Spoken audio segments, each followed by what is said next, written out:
അപ്പൊ ഈ ആദ്യം ആ ഒരു ബോംബെ ഒക്കെ പോകുന്ന കാലഘട്ടങ്ങളിൽ അങ്ങനെ നിരീശ്വരവാദി തന്നെയായിരുന്നു. ആണല്ലേ.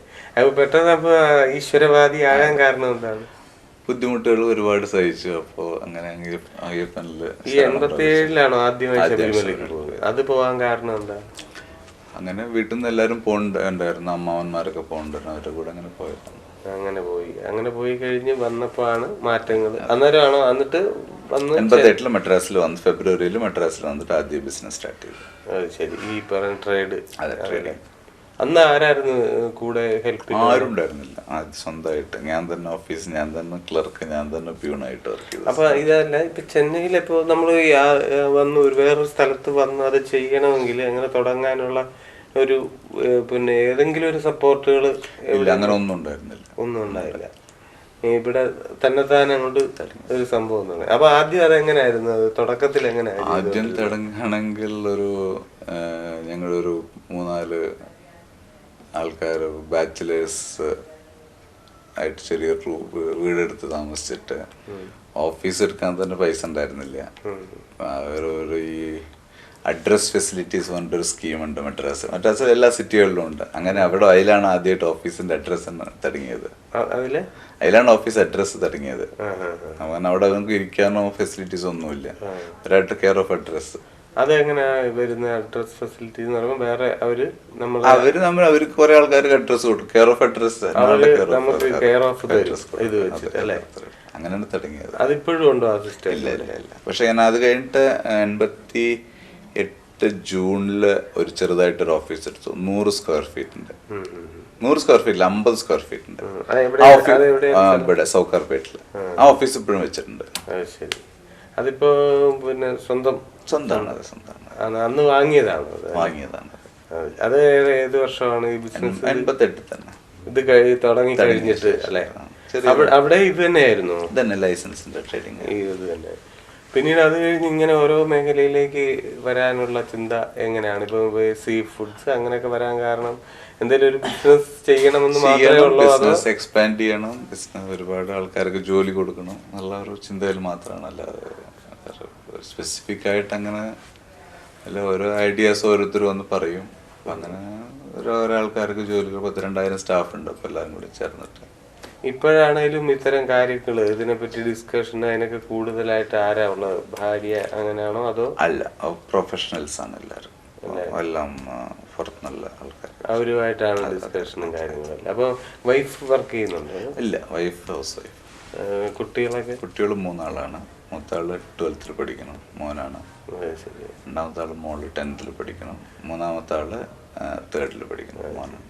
അപ്പൊ ഈ കേരളത്തില് നമുക്ക് ബിസിനസ്സുകളുണ്ട്, ഇവിടെയുണ്ട്. പിന്നെ വേറെ എവിടെയാണ് ഇതിന്റെ പരിപാടി? അപ്പൊ ഈ രണ്ടിടത്തെ ബിസിനസ് ചെയ്യുമ്പോഴുള്ള വ്യത്യാസങ്ങൾ എന്താണ്? രാത്രിയും പകലായിട്ടുള്ള വ്യത്യാസം. എന്തായാലും കേരളത്തിലായിരിക്കും രാത്രി അല്ലേ? തീർച്ചയാണ്. അത് എന്തൊക്കെ ബുദ്ധിമുട്ടുകൾ നേരിട്ടിട്ടുള്ളത്? ഒരുപാട് ബുദ്ധിമുട്ടുകൾ. ഞാനൊരു ഉദാഹരണം പറയാം. ഇപ്പോൾ നമ്മുടെ ഒരു 4 സ്കൂളുണ്ട്. 4 സ്കൂളില് ഈ 4 സ്കൂള് എയ്ഡഡ് സ്കൂളാണ്, ഗവൺമെന്റ് എയ്ഡഡ് സ്കൂളാണ്.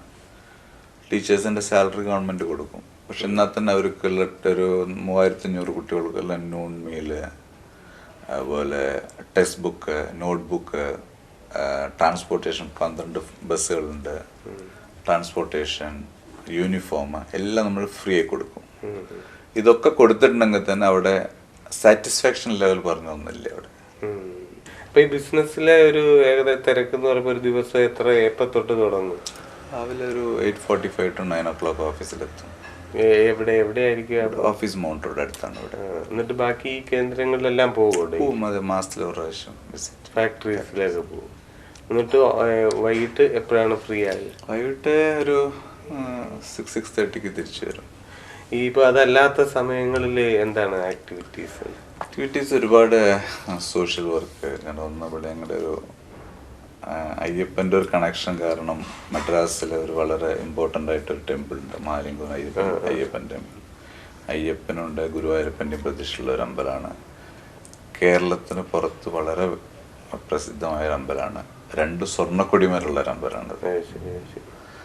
ലോകത്തിലാകെ 3 അമ്പലങ്ങളേ ഉള്ളൂ. ആദ്യം ഒന്ന് തുറവൂരാണ്, 2 സ്വർണ്ണക്കൊടി മരം. രണ്ടാമത് മഹാലിംഗപുരം അമ്പലമാണ്. മൂന്നാമതിപ്പോൾ ഇവിടെ തിരുമണ്ടംകുന്ന് വന്നിട്ടുണ്ട്, നമ്മുടെ പെരിന്തൽമണ്ണ. ഈ 3 അമ്പലങ്ങളിലാണ്. അപ്പോൾ അതിൽ അയ്യപ്പൻ്റെ സഹായം കൊണ്ടോ എന്താണ്, അയ്യപ്പൻ എന്നെ പിടിച്ചു വെച്ചിറക്കുകയാണ്. ഒരു 20 വർഷമായിട്ട് അതിൻ്റെ ഒരു ഏതെങ്കിലും ഒരു പൊസിഷനിൽ ഉണ്ട്. ഇപ്പൊ എൻ്റെ സെക്രട്ടറിയാണ്, 8 വർഷമായിട്ട് അതിൻ്റെ സെക്രട്ടറിയാണ്. മറ്റ് ക്ലബ്ബുകൾ അങ്ങനെയുള്ള ക്ലബ്ബുകളിലെല്ലാം മെമ്പറാണ്. പക്ഷെ ഞാൻ ക്ലബ്ബ് പോണ പരിപാടികളൊന്നും ഇല്ല. പിന്നെ വിശ്വ ഹിന്ദു പരിഷത്തിന്റെ നാഷണൽ ട്രസ്റ്റിയാണ്. അപ്പൊ അതിന്റെ പ്രവർത്തനങ്ങളൊക്കെ എന്താ, എങ്ങനെയാണ് ഇൻവോൾവ് ആണ്? VHPയുടെ ഏതെങ്കിലും ഇമ്പോർട്ടൻസ് വല്ല മീറ്റിംഗ് ഒക്കെ ഉണ്ടെങ്കിൽ അറ്റൻഡ് ചെയ്യും. അത് ശരി, ഓക്കെ. അപ്പോൾ എന്തായാലും സാർ വളരെ സന്തോഷം ഇത്രയും നേരം ഈ അനുഭവങ്ങൾ പങ്കിട്ടതിൽ. ഇനിയും ഭാവിയിലുള്ള സ്വപ്നങ്ങൾ കൂടുതൽ ശക്തിയോടെ എത്രയും വേഗം ആ ഭാഗ്യങ്ങളെത്താൻ അയ്യപ്പൻ തന്നെ സഹായിക്കട്ടെ എന്ന് ആത്മാർത്ഥമായി പ്രാർത്ഥിക്കുന്നു. വളരെ നന്ദി.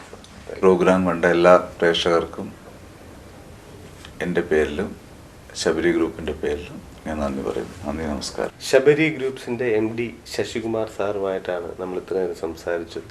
അദ്ദേഹം ഒരുപാട് കാര്യങ്ങൾ പറഞ്ഞു തന്നു. ഒരുപാട് നേട്ടങ്ങൾ ജീവിതത്തിൽ കഠിനാധ്വാനങ്ങൾ കൊണ്ട് നേടിയെടുക്കാമെന്നുള്ളതിൻ്റെ ഒരു തെളിവ് കൂടിയാണ് ഈ എപ്പിസോഡ്. ഇനിയും ഇതുപോലെ നല്ല നല്ല അനുഭവങ്ങളുമായി നമുക്ക് യാത്ര തുടരാം. വീണ്ടും കാണാം. ബൈ.